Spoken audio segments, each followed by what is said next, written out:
When I was 10 years old, me and my brother would make YouTube videos. And also, when I was 10, that's when I started watching porn. A pretty good year for me, I must say. Since then, through my teens, through my 20s, I've been making YouTube videos. But the thing that was frustrating to me is that I had the equipment, I had the excitement, the curiosity, the tools to make films, but I didn't know what to make videos about. As a 10-year-old, I was stressed out. No wonder I was busting it out. The fact that I had so much passion and creativity and energy, yet I just didn't know where to put that energy towards. Like, yes, I knew how to make videos, but I didn't know what to make videos about. When I was 10, with me and my brother, we would just talk to the camera, make funny skits. And then as I got older, I made vlogs with my girlfriend, fashion videos. And as I kept going, I made videos about my work at Starbucks and meditation. It was frustrating because I didn't have a purpose. I didn't know what to do. Even though I knew I wanted to do this thing of making videos, I was still unsure with myself. There was no clear structure for me, which meant that I would post a video and then I wouldn't post for another 1 to 3 years. So today I'll be sharing with you the exact process I use to make YouTube videos. I wish I had this exact process when I was 10 years old because it would have saved me a lot of unclarity, which would give 10-year-old me purpose, which would mean I would have something to do instead of hubbing off to pawn shop.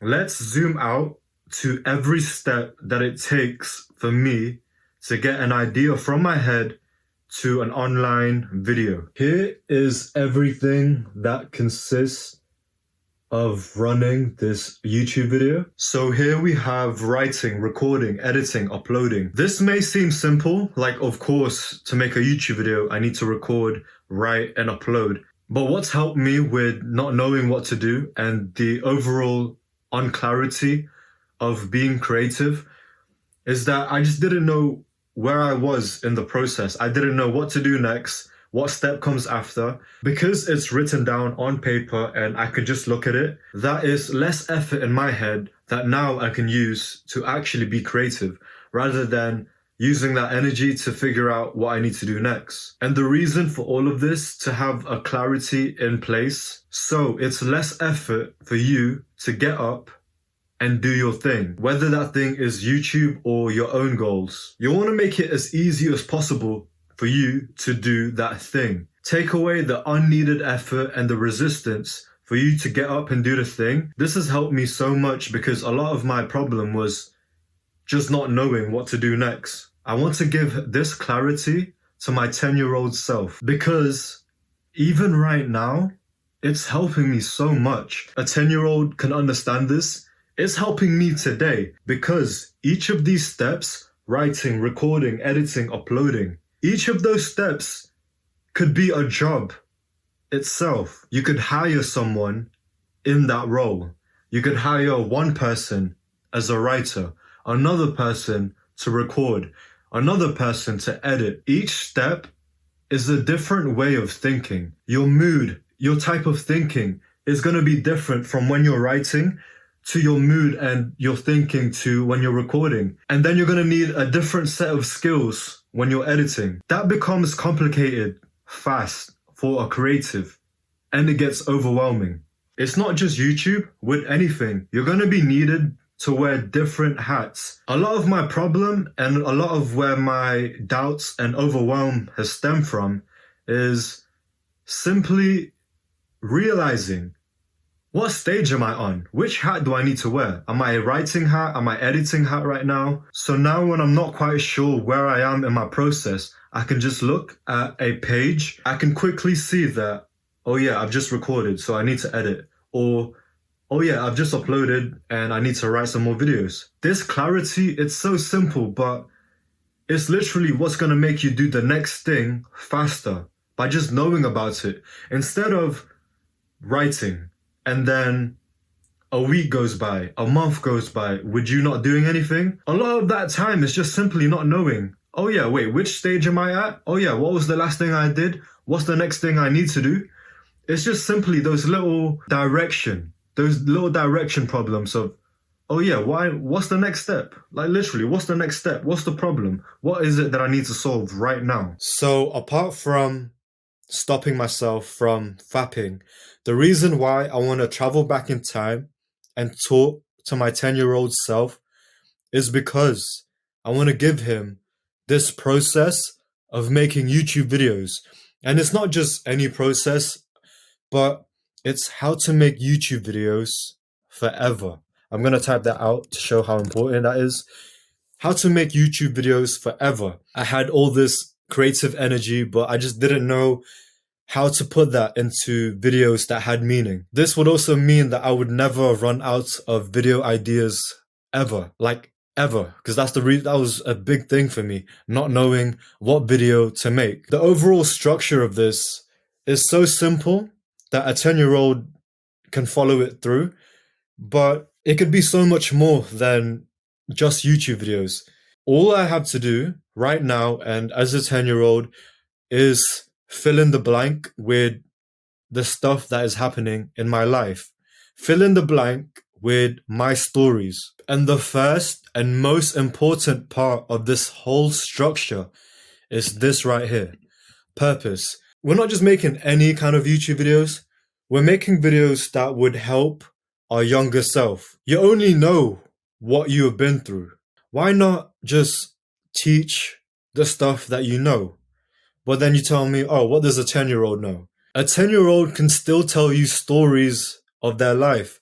And that story could help a 9-year-old. Basically, these stories and these videos are essentially helping me yesterday, me a year ago, me 10 years ago. I heard recently from Chris Williamson's podcast that the advice you would give to yourself 10 years ago, that advice is still the same advice that you would give yourself today, that you still need to hear today. The advice that I would tell me when I'm 16 is basically the same advice that I need right now. Work hard, get girls, don't let girls distract you from working hard. That's essentially the same things that 16-year-old me and me right now need to hear. The overall message is the same. It's just the seasoning. But the overall basis, the fundamentals are exactly the same. The advice of not caring about what others think of you, you can say that to a 10-year-old who is getting bullied. You can say that to a 16-year-old who is getting bullied. And you can say that to someone who is a bit older, finding their way in life. Towards the end of people's lives, so when you're 60, when you're 80, the thing that people say on their deathbeds is the same advice that we need to carry out throughout whole of life.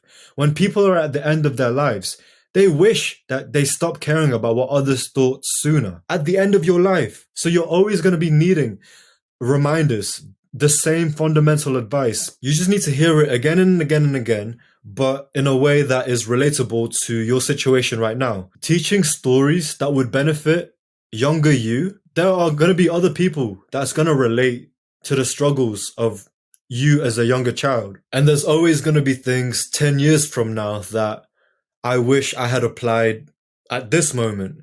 So there's always going to be stuff and stories and regrets that you can turn into YouTube videos that would help the next generation. It would just help people who are a few steps, even one step behind you. And that could help out so much. And the reason why we're thinking long term, to make a lot of money, you're going to need to do something for a long time. And you got to enjoy it at the same time. And what I find fulfilling is that by me telling my cute stories, my experiences of life, that I'm able to help someone save years of their own life, save years of their life, that they don't have to be frustrated, that they don't have to feel crap in a relationship because they were watching porn. You can get someone to meditate once, and maybe because they meditated that one time, 15 years later, they don't hit their wife. Just the overall idea of making the world a better place. I've not been making any money from YouTube in these 3 months, but these 3 months of not making money has been so fulfilling compared to me working in the coffee shop. Because in the coffee shop, what impact do I have? Yes, they feel a bit less tired from drinking coffee that I make them. And yes, we have some nice small talk that makes us smile and then we forget about it. But with this, to think that I'm not only helping one person that I make coffee for, I'm helping hundreds, even 20 people that watch the YouTube videos. Even though I can't see the reward straight away, that just makes me feel better about my life. And because I feel good about the structure of how I set up my work, I'm just going to want to do it more. Put purpose first in anything you do, but in this case, it's YouTube videos. You don't want to just be making any videos. You want to be making videos that would help you last year, you when you're younger.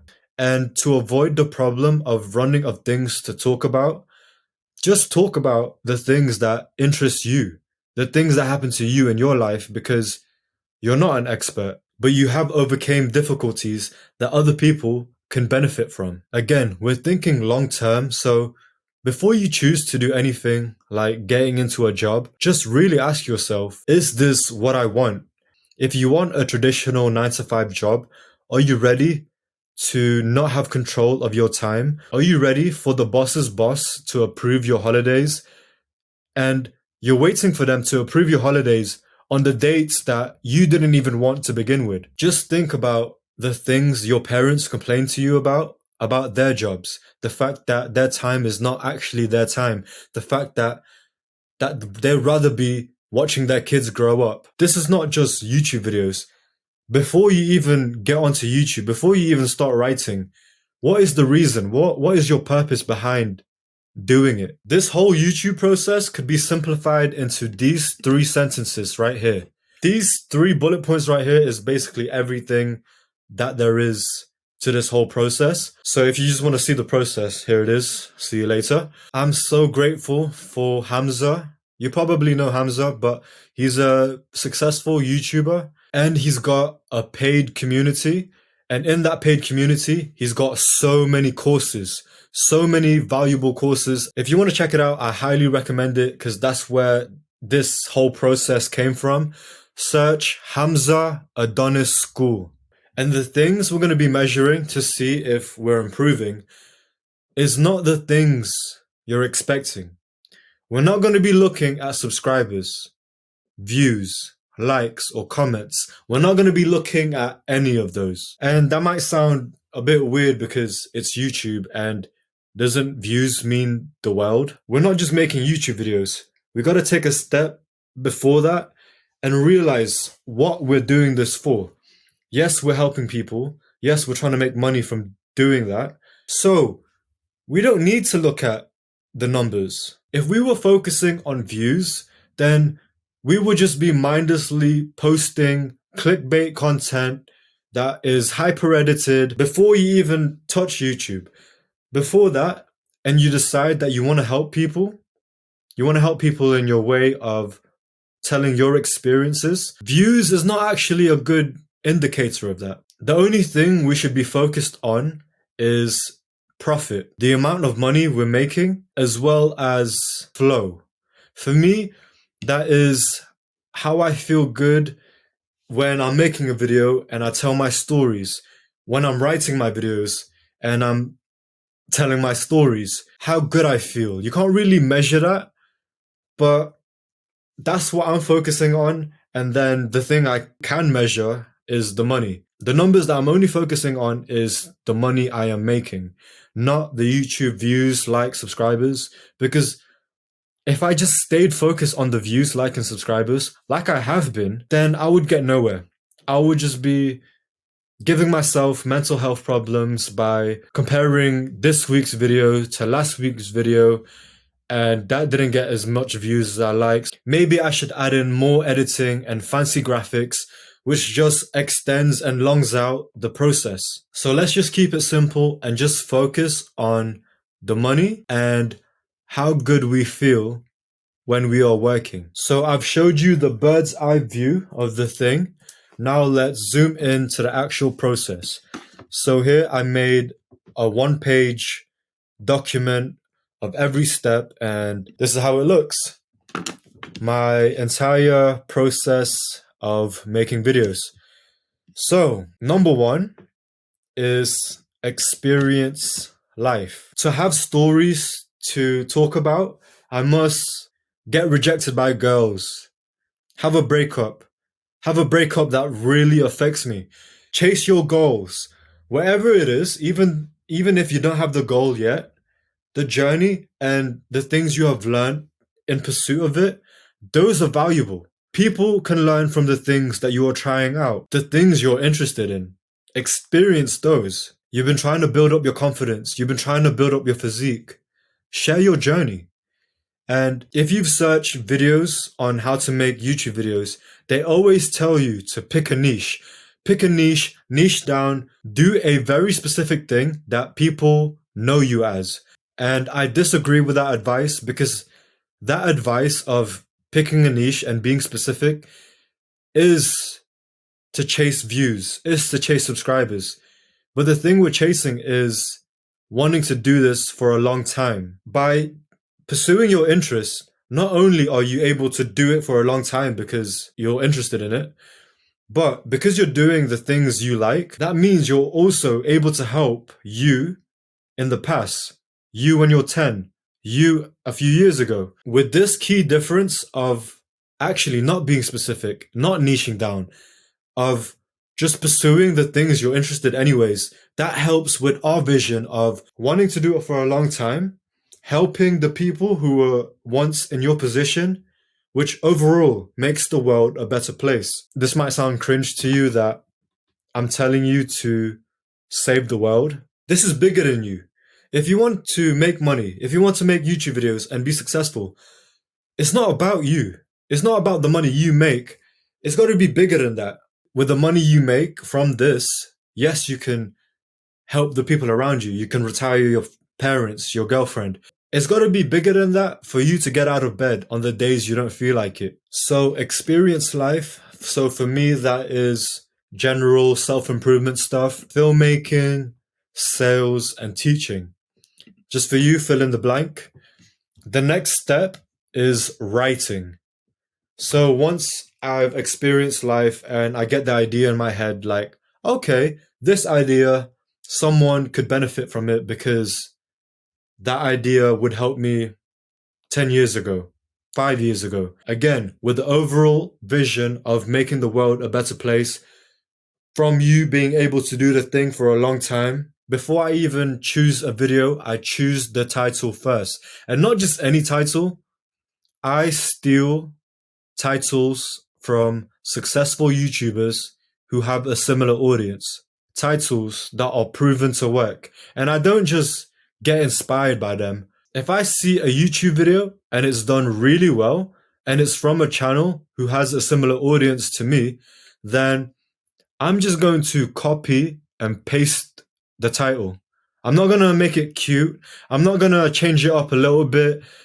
I'm going to copy and paste it word for word. Oh no, but you're stealing. That's cheating. No, you can't do that. You just want to steal. You just want to copy and paste the title because it's proven. You don't want to actually steal and copy the content of the video. You don't want to take the thumbnail. Don't even watch the video. You don't want to copy the content.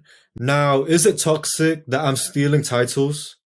I don't know. You tell me. You're woke. The reason why we copy and paste and steal successful and proven titles is because we want to help people who were in our position once. If you make a YouTube video, if you come up with a YouTube title from your head, it's crap. It's not going to work. The people that need your help is not going to click on a title that is just generated from your head. I know this because I've done this. I would think of a video idea and then I would think of a fancy, cute, abstract title that kind of makes sense, but it looks cool. For the titles, and for the titles specifically, we are not prioritizing creativity and originality. The content and the body, that is what you can make yours. That's when you can go creative and original. But the title itself is not the opportunity for you to be creative and smart and fancy. The reason why we steal titles that work is because they work. The type of titles that work, you know who's clicking on those titles? The people who need to hear your message the most. The people you're helping, they think that they're unique and special as well. But these are the people who are more likely to click on these clickbaited, proven successful titles. I only have to do this process of stealing titles once every few months. And here is what that looks like. YouTube titles are the most important thing about a YouTube video. It's not the thumbnail, it's not the video itself. The title determines if the person clicks on it or not. And the title also determines the topic of the video. So whatever the title is, that's essentially what you're going to be talking about in the video. You're just going to be stealing the titles, and in the content, that's where you come in. That's where you bring in your stories, your experiences, your style. So what I do is I open up many tabs of YouTubers who are similar to me in audience, in topics, and then I make a new page. So then I get all of the titles that I like, the successful ones. I copy and paste it. I do not change anything about them. And I put them all onto a page. And in less than an hour, I'm able to generate months of YouTube videos right here, with the purpose of creating videos forever, because the money is in the long term. A problem you can face is running out of things to talk about in your YouTube videos. But with this page here of stolen, successful videos, brain dumped for me just to pick and choose, this right here has been a game changer, because the problems of me before is essentially not knowing what to do next, being stuck for ideas, not knowing what to do. And every step we're doing here is essentially make it less effort for me to do my dream. Make it less effort for me to get an idea from my head onto online. Every step that it takes, make it less of an opportunity for you to procrastinate, because it's so simple and clear and you know exactly what to do. I'm not even close to completing and making videos out of this list. Like, look how much ideas that I have. And bear in mind, it's March right now.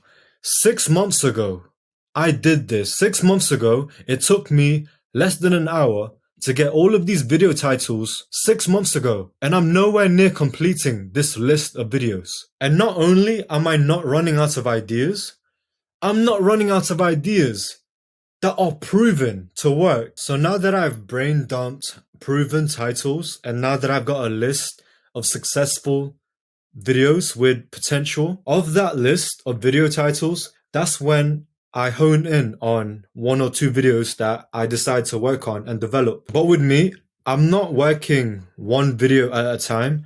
What I do is I work on many videos on one page.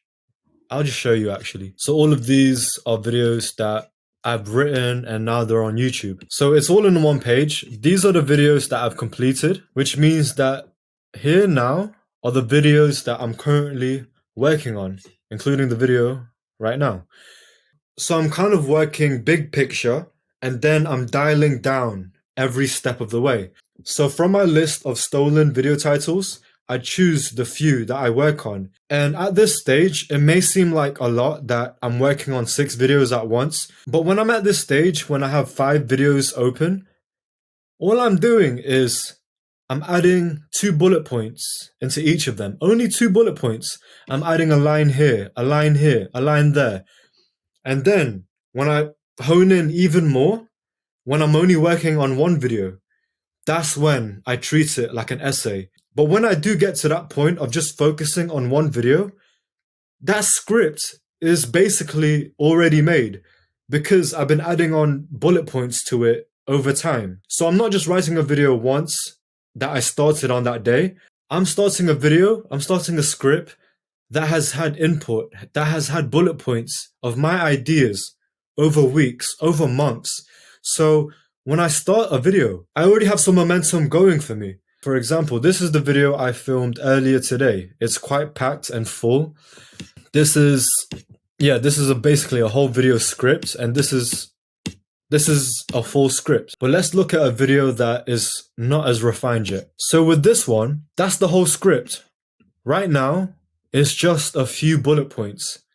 It's literally just a vague idea.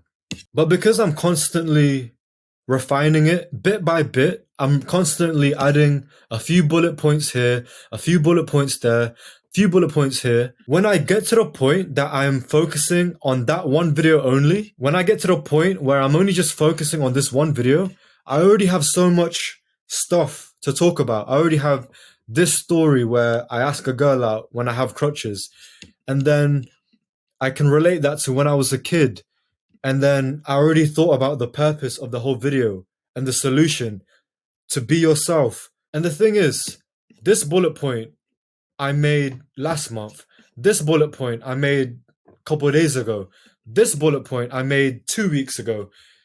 And that constant momentum is just going to help with the overall vision of us in making videos for a long time, because the money is in the long term. So now that we have found video ideas by using proven titles, and then we are making the whole process of working much easier by momentum, always being in the middle of a video. And the fact that I'm always in the middle of like 5 or 6 videos, all little bits at a time, it just means that I'm always on go. When I'm on the bus, when I'm on the commute, when I'm on the toilet, I can just add a few little bullet points of that video title, of that video topic. And what that means is I'm always thinking about it. So I'm always developing ideas, even though I'm not actually writing down, like I'm not actually at my laptop writing. In the shower, I'm always developing these ideas. And when I'm on the toilet, I can also add in the bullet points that does help me in the future. When I sit down and write a video, I'm not just writing from scratch. I'm not just writing from a blank slate. I'm writing from a successful, proven title that the people I'm trying to help, these people would actually click that video to begin with, meaning I'm not just making a video that is not even going to be seen. So first off, I'm making a video that will be clicked, and then I'm constantly creating on the go, whether it's little bullet points here and there. What's given me resistance and what's given me a reason to procrastinate is because of that blank page of sitting down and writing, and I gotta start from complete scratch. Where with this process, you're never in complete scratch. You're always in go, in motion, in rhythm. And again, I'm just comparing it to my crap routine before, where I would write something, I would record, and then I wouldn't touch it for another month or maybe even months. So now that is how I develop my ideas. Let's go down to rehearse. I don't do much rehearsing now because I don't feel like it makes my video sound natural. What I found is that when I rehearse too much, it just sounds like I'm in a theater show, that I'm performing. That doesn't really resonate well with the audience because I'm performing. I'm not actually being me. So what rehearsing is for me right now is I read out loud the script as I'm writing, saying every word, every syllable, just to like warm up my voice. This is the actual making the video part. Before I wrote this down, I just thought, recording is so simple. Tripod, put the camera on it, record, speak. Again, yes, that is simple. But the fact that it's clearly written down on a page, and it's not fancy paragraphs either. It's literally just one line. The fact that it's just so clear in one line sentences, it's just the world of difference for me as a creative, as a person who procrastinates, as a person who doesn't see the point of doing things, so he doesn't do it. The fact that this is all laid out clear for me, every step it takes for me to get an idea from my head out into the world, laid out, is a game changer. Yeah, it's just kind of basic stuff, but that's exactly the point. The fundamentals, that's what I've been neglecting. So yeah, record, make sure my phone is charged, make sure the storage is clear. Again, these are very simple things, but for example, make sure my iPhone storage is clear. I actually didn't think that was a step before I wrote this down.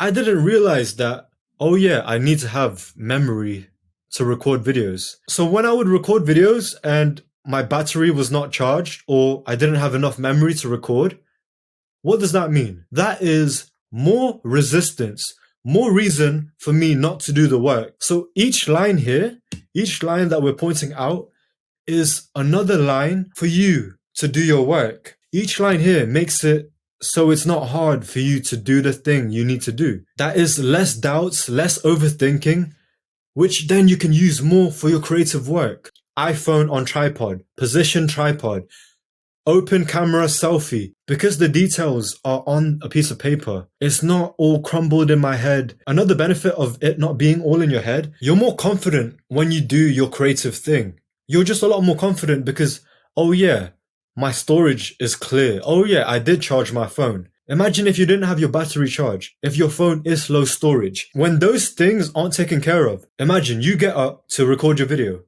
Oh yeah, you don't have enough storage.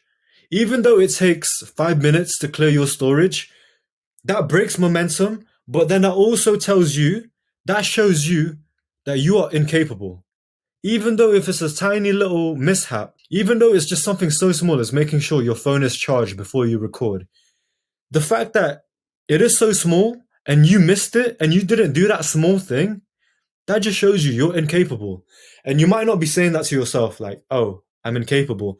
But when you check your phone, check that it's not charged, you're just going to be complaining. You're going to be like, oh, what the heck? That feeling of not being good, that, oh, I couldn't even do that small thing. Those things add up. So by you listing out each step shows you that you are capable. Each line here is telling me that I am capable. And then me being capable is just going to raise my self-esteem and my confidence. And then that raised level of self-esteem and confidence is, oh yeah, of course. Why would I not want to do my work? Of course I want to do my work. I feel confident when I do my work, so of course I want to do my work. As opposed to procrastinating your work. Oh, I'll do it tomorrow. Wanting to do your work for a long time, the same things over and over again, the iPhone on tripod, the position tripod, these steps here, every day, over and over again, you're going to want to do it for a long time. Like you want to get out of bed and do these things for a long time because the money compounds. The reason why you're procrastinating your work is because that's not the work you want to be doing. You would rather be doing something else. So by making your work very clear and making your work the thing you would rather be doing, as opposed to the bad habits, as opposed to laying in bed, if you make the work the thing you want to do, oh my goodness. If you do that, then you don't even need the money. If you do that, the money just comes. Because you're not even focused on the money. You're just focused on the next video, the next story you'll tell. Because you know, that's the thing. That's the fulfillment, the helping people, the work, the fact that your work is clear and easy to do. That is the fun. Rather than another episode on Netflix, another episode on Disney, another episode of Hannah Montana. If you make this fun, Hannah Montana is not going to be as fun as doing your work. This is the most important step for me. And I didn't realize every time before I click record, I would just take a deep breath and that would just make it so much better. The more I feel better about my work and the more I feel better when I do my work, I'm just going to want to do it more. Check camera, charge camera, tripod. Those are the technical steps. But I realized the psychological stuff, the thinking stuff is as important. So breathing helped me calm myself. Giving the viewer a hug that I genuinely want the best for them. Every step that helps you not be overwhelmed, you write it down. Write it down as one single line. So after we record, I send all of my footage from my iPhone to my laptop using AirDrop, and then I organize it in a simple way. Once I get the footage, I need to put it in a folder, and I need to change that folder into the name of the video title. In my head, it's straightforward. But when I'm typing it out, I realize it's not as straightforward as I think it is. So there's the confusion right there. I think it's straightforward when it's in my head. I just think, oh yeah, press record. I noticed that, oh wait, doing it like that is not actually quite efficient. So I take away a line, and by me writing it, because it's not in my head, it's on words on a piece of paper and I can see it, refine my process. I can actually make it better. For example, what I used to do is I wouldn't upload my iPhone footage to my laptop. I wouldn't do that straight away. I would wait a couple of days, a couple of weeks until I would get the iPhone footage onto my computer. As I was typing that out, I realized how inefficient that is. Because I typed it out, because it was not in my head, in my utopian, oh yeah, it's actually really clear in my head. No, because I typed it out, I was able to see that, okay, doing that step here is not actually efficient. So then I changed it. What I changed it into is, instead of waiting a couple of days, a couple of weeks to transfer the files over, because if I waited, that would take longer, because on the iPhone, iCloud would have to re-download those footage, and then I would have to wait longer to get it onto my computer, which then just slows the entire process down. But because I written it out in the lines, I was able to realize where I was going wrong, because it's so simple on one single sentence lines. Meaning, in the future, when I'm not in the mood to work, this lessens the resistance for me to do the thing, to do the work. Another thing that was taking way too long, if you're going to make YouTube videos like me where you're talking a lot, meaning you're going to be editing a lot of talking footage, then I recommend an app called Timebolt. It's like $20 a month, but it saves you so much time. And what it does, it cuts out the ums and the dead space of your footage. So what you're left with is just the talking bit. All of the gaps are cut out. So what it does, it halves the time it takes for you to edit out those bits you don't want in the video. I highly recommend it. Timebolt. I'm not sponsored. Not only does this help my brain in liking my work, again, I knew to do all of these steps. Like, I know to open Timebolt, I know to open Premiere, I know to do this in the folder, I know to bring these footage into that folder and this and that. I know all of that in my head. Where I was losing time is the order of those things. Every time I edited, it would always be the same things, but different order. And that would just break momentum, because the same steps over and over again, but you're doing it at different times. And that's just so weird for the brain. Whereas if I do the same things, the same steps in the same order, more momentum, more chances for you to like your work, and more money. The fact that I made this process, this step by step for myself, is going to make it so much easier for me in the future, because right now I'm editing my own videos. However, when I'm going to be hiring editors to edit my videos for me, I don't have to do as much work. I just have to refine this a little bit and then send it to the editor. I've already done most of the work for my future self when I get to the point where I need a YouTube editor. So yeah, this is the whole editing process. This started off as big paragraphs, but again, that just gets confusing for me.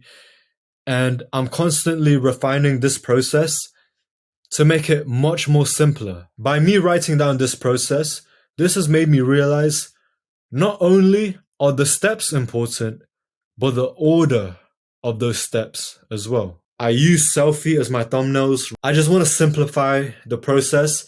If I add complex thumbnails into this in this moment of my YouTube career, then that's just more stress for me. And I'm not saying stress is bad, but that's just unneeded stress in the purpose of wanting to do this thing of work for a long time. This might change when I make more investments after hiring an editor and stuff.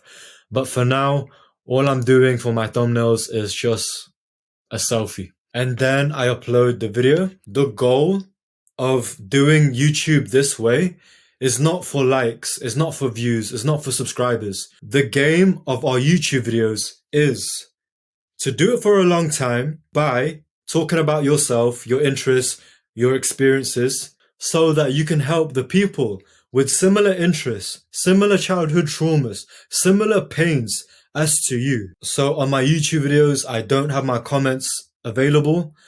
Two reasons: I'm insecure, and the second reason is because I'm a self-improvement channel. My goal for my videos is get people off screens, is to get people off consuming social media, YouTube, and into the real world. And I realized that when I write comments, when I read comments, even if I write comments like, hey bro, thank you for making this video, hey bro, thank you.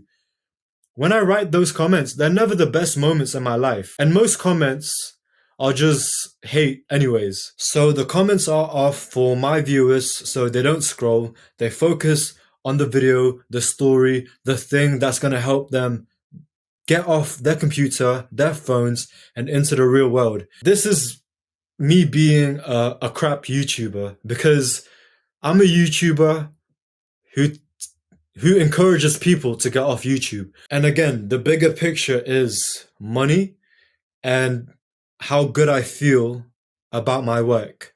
That's the only thing we need to do right now, and the only thing we need to focus on if we want to do YouTube forever. So those are my technical stuff, but here are my storytelling stuff.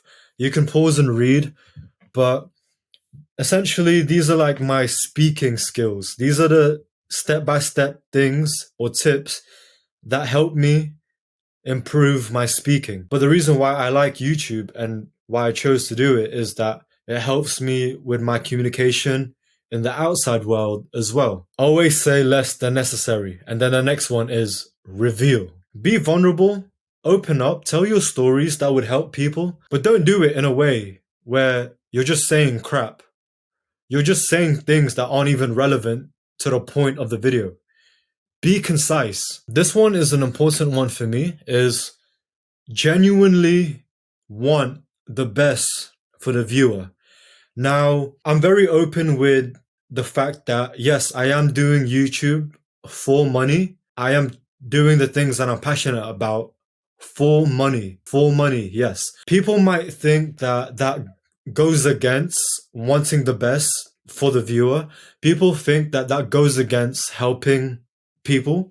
Like, how can you help people if really you just want to make money? But I think that's just so stupid. That's just such a broke mindset. Because the people who say that are broke commenters.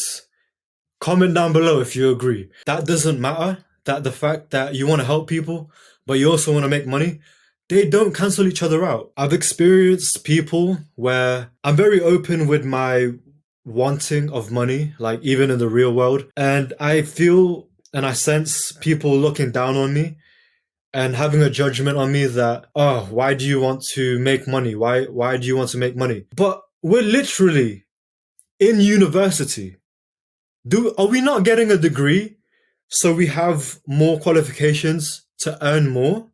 Like, why do we look down on people who want to better themselves? Especially when the people who are looking down on me for being open about wanting money, you literally want the same thing. You literally want to do your university degree. You want to do the master's degree because you want to earn more. You want to raise your earning potential. And the reason why I believe you can help people while also chasing money, imagine we get to choose how to make money. Imagine if I chose drop shipping. Drop shipping is getting products from China and then selling it to the people close to you. Well, yeah, I could make money that way, but whose life am I actually helping? Am I helping the customer's life? The people who orders those products from China? Am I helping them? Like, really? When they get that product shipped from China and it arrives at their door and it's crap quality, who am I helping? Who am I helping? And then, oh yeah, I get some money. Whereas with something like this, and it's not just YouTube, it's this type of YouTube videos where, because imagine if I was chasing money and I still decided to do YouTube. Well, I could make YouTube videos doing the clickbait stuff, doing the type of videos that gives people worse attention spans.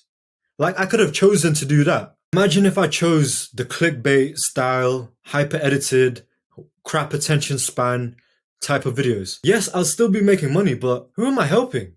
Who am I helping? Before I even choose doing YouTube videos, before that, what's the vision? Who am I trying to help? I'm choosing first to do a thing that makes the world better by focusing on men's self-improvement. We're living in a time where men need it more now than ever. Hope. I'm glad I get to choose this. Help people who have struggled the same way I have in porn, video games. I get to help them.